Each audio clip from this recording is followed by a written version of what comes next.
lesson is an intro to recursion. In computer programming, recursion is the process of having a method make a call to itself. And I've got some requirements here for setting up a recursion. First, we need a base case. A base case is the simplest case that will end the recursive calls or terminate the method. And then we need a recursive case. This is a call to the method itself. So the call will have the method's name in it. And for this to work, we usually need an if statement that will direct us to either the base case or the recursive case. And when we do call the recursive case must change the parameter so that the new call will adjust the parameter to move in the direction of the base case. Otherwise, if the parameter is not advancing correctly, we will be stuck in an infinite loop of recursive calls. After we've written our recursions, we want to be able to trace them to make sure that they are working as intended. And then we have to backtrack our traces to see what the actual final output will be. So some common examples that are used with recursions are summations and factorials. We have coded these using while loops and for loops. Now we will code them using recursion. Another popular case is the Fibonacci numbers. Because there is no practical formula for generating Fibonacci numbers, recursion becomes the easier way to make this happen. And another popular type of an example that you'll see with recursions are concatenating strings, where we'll make the string either get shorter or longer with each recursive call. These are the types of problems you can expect to see during your practice and that you can expect to see on the College Board exam.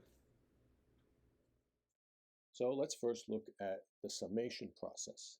And if you recall, summations mathematically are represented with this type of notation, and it means we start with the bottom number and we add each consecutive integer from 1 until the number n, the upper bound, and we add them together and return the sum. We've done this before with loops, and you can see in this example that we have a for loop that starts from 1 and goes up to and equal to n, and it adds them all to the variable sum, and then it returns sum. Now let's look at the recursive example.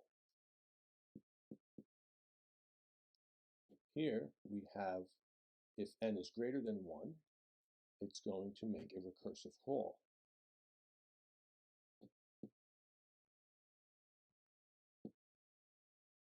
Notice that the method calls itself in the code. That means that this down here is our base case. This is what terminates the calls. So for this to work, the parameter has to be moving in the direction of the base case. And we see that n minus 1 is going to keep reducing the size of n until we get n is no longer greater than 1. So if it is equal to 1, it is going to return 1.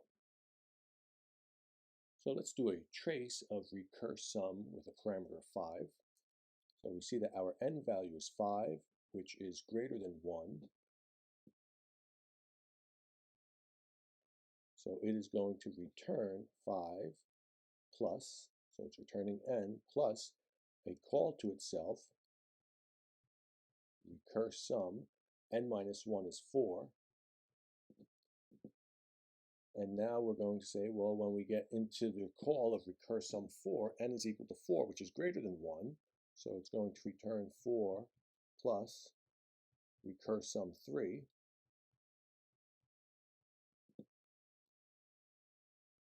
N equal to 3 is going to return 3 plus recursum 2.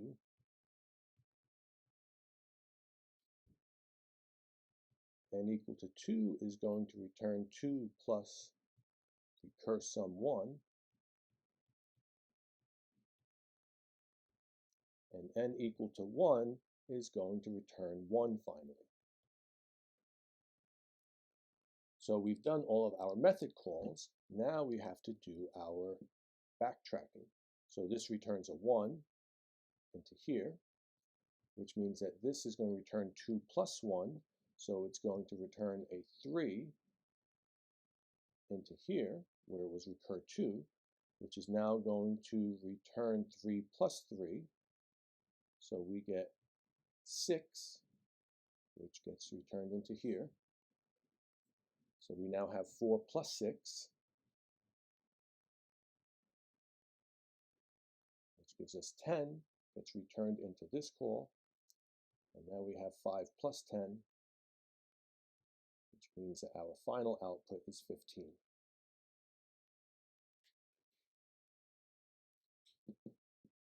So next we have a factorial.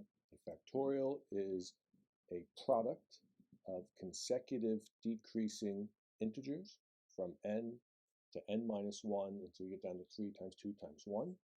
And we want to write a recursive method that calculates factorials. Again, we've done this with for loops and while loops. Now let's do it with recursion.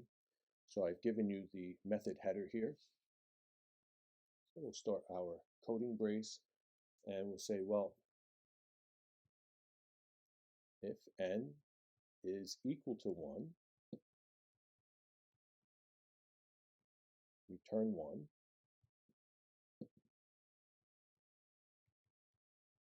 Otherwise, we will return n times factorial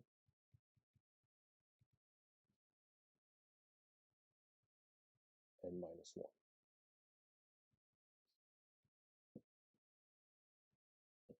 So you see this is our base case, and this is our recursive case.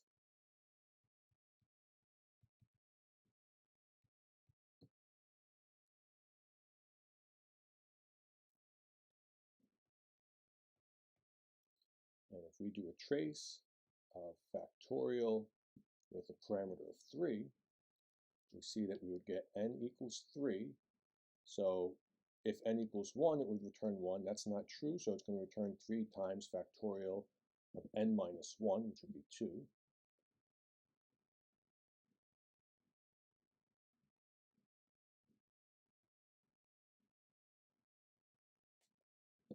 And we see that factorial 2 has an n value of 2, which is not equal to 1, so it's going to return 2 times factorial of 1. And we see that factorial of 1 has an n value of 1, so this will return 1. Now when we backtrack, we have 1 times 2, which is 2. So this whole call will return 2. And then 2 will replace the call to factorial 2, and we have 2 times 3, which is 6. So this whole thing will return 6. So first we do the method calls, and then we do the backtrack. So the Fibonacci sequence, although we've written code using for loops and while loops, is something that can benefit from simplicity of recursion to help us get the output. And we see that the Fibonacci sequence are the numbers 1, 1, 2, 3, 5, 8, 13, and so on. And what they do is they take the 2 previous numbers and add them to get the next. So 1 plus 1 is 2. And then we see that 1 plus 2 gives us 3, and then 2 plus 3 is 5, and so on. And recursions are something defined in mathematics, and this is the recursive definition for Fibonacci. A sub n is equal to a sub n minus 1 plus a sub n minus 2. This means take the 2 previous terms and add them to get the next term. And they define the first term as 1, so a1 is 1 and a2 is 1. So the first 2 terms are 1. And we have a task here that says let's write a recursive method that generates the nth term of the Fibonacci sequence, and then we'll use that for the second task, which is to populate an array list of the first n terms of the Fibonacci sequence. So let's open up our BlueJ IDE, and we will create a class called Fibonacci.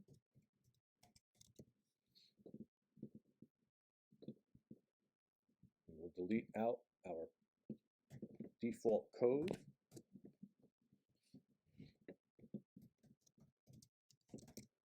Type in your main method.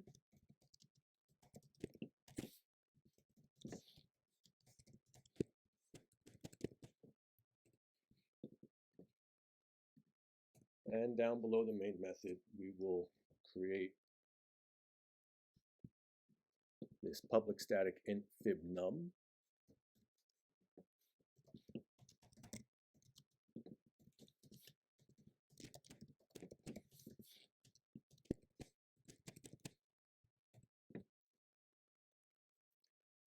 So if we come back here, we see that if n is 1 or if n is 2, we're going to return 1. Those are the base cases for Fibonacci.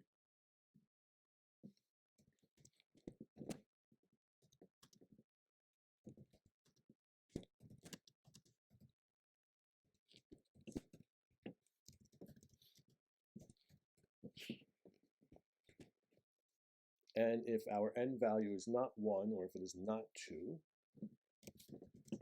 then we will return fibnum n minus 1 plus fibnum n minus 2.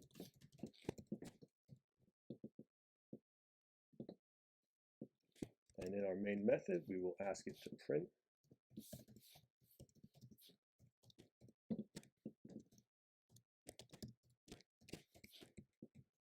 the third fibnum. So if it's 1 and 1, that means the third fibnum should be 2. We can compile and execute, and we see we get 2. So if we'd like to test this out a few more times, we can just copy and paste.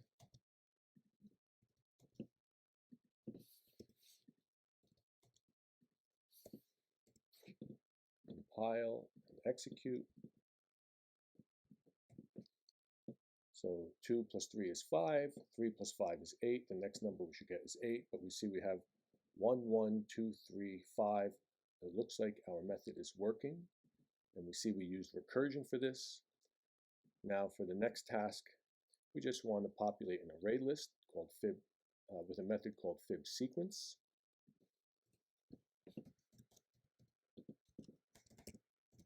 So we are going to be returning an array list that holds integer values, and the name of the method is fib sequence, and it has a parameter of n, which is the number of terms in our sequence we want to populate in the array list.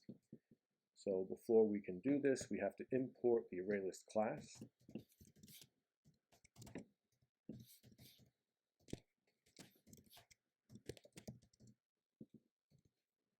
And in this method, we will create a new array list.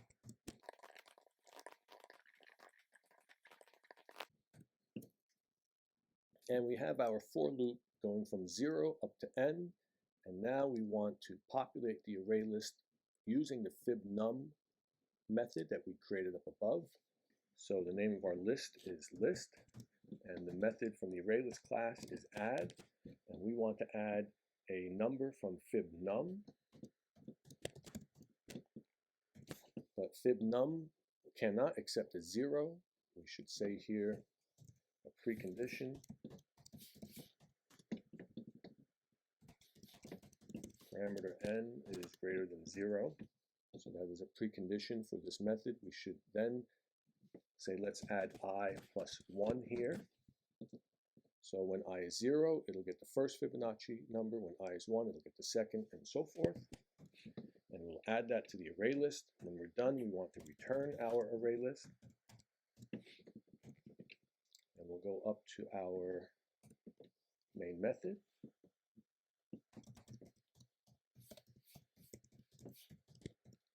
And we'll make a call to fib sequence, because the array list class has a toString method that prints the array list contents. And let's do the first 10 numbers of the Fibonacci sequence. And when we compile,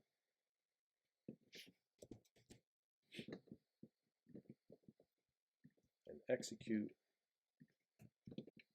1, 1, 2, 3, 5, 8, 13, 21, 34, 55. The previous two add up to the next. Everything works there. Great. So those were the two tasks here.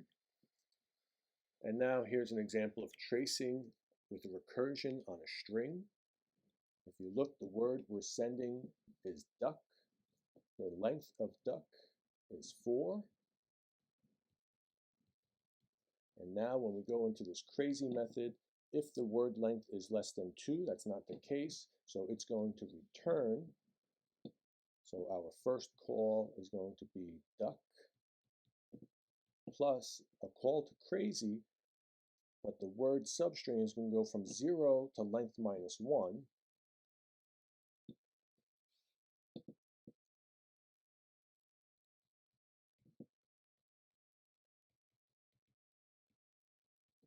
So from 0 to 3.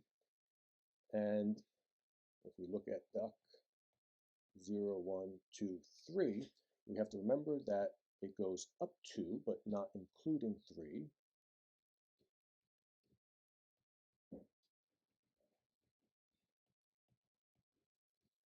So if it goes up to and not including 3, that means it's not going to pass the k.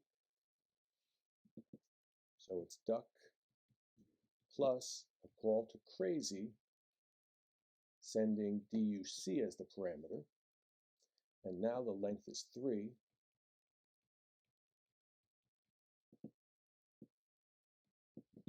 So our second call is going to be duc plus crazy. It's going to go from 0 to 1 less than the length, from 0 to 2, but it's not going to include the last letter. So crazy with a du. And then the third call is going to be du plus another call to crazy, but with a d this time. And now that the length is equal to 1, which is less than 2, it's going to return an empty string. So this returns an empty string. And if we concatenate an empty string to the end of du, we just have du.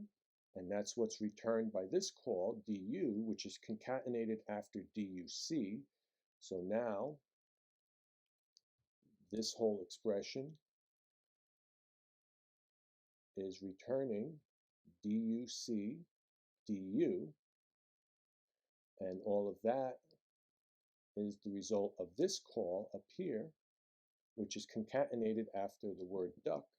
So our final answer is going to be duck duc du.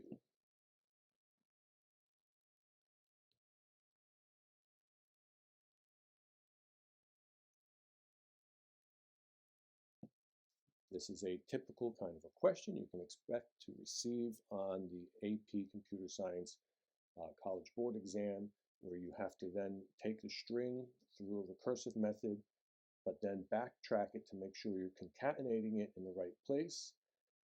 Just by switching this code around, it could reverse the order of the letters from duck, duck, do to do, duck, duck.